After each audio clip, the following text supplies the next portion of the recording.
కొందరు heroines maximum 10 ఏళ్ళు ఇండస్ట్రీలో కొనసాగుతారు. ఆ తర్వాత మళ్ళీ మామూలే. ఇండస్ట్రీకి ఎప్పటికప్పుడు కొత్త హీరోయిన్స్ చుట్టూనే తిరుగుతుంది.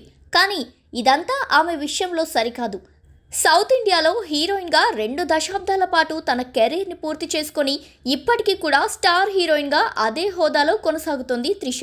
ఓవైపు కెరీర్ ముగిసిపోయింది అనుకుంటున్న టైంలో డైరెక్టర్ మణిరత్నం డైరెక్షన్లో పొన్నియిన్ సెల్వన్లో నటించి భారీ విజయాన్ని అందుకుంది.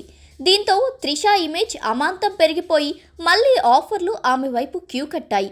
వయసు మీద పడుతున్న అదే అందంతో ఇప్పటికీ కుర్రకారుని ఆకర్షిస్తుంది. ఇక త్రిష పెళ్లిపై ఎన్ని రూమర్లు వచ్చినా అవన్నీ అప్పటికి మాత్రమే. ఈ అమ్మడి పెళ్లి ఇప్పటికీ అంతు చిక్కని ప్రశ్నే.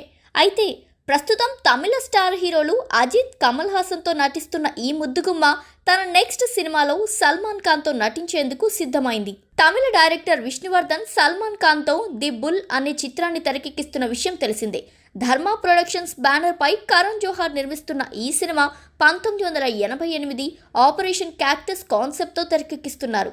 ఇందులో ఫారూక్ రోల్లో సల్మాన్ ఖాన్ నటిస్తుంటే అతని భార్యగా త్రిష నటిస్తోందని బాలీవుడ్లో వార్తలు వినిపిస్తున్నాయి. త్రిష పాత్రకి కథలో చాలా ప్రాధాన్యత ఉందని, ఇప్పటికే ఈ సినిమా అఫీషియల్గా కూడా లాంచ్ అయిందని, అయితే వచ్చే ఏడాది రెగ్యులర్ షూటింగ్ మొదలు కాబోతున్నట్టు తెలుస్తోంది.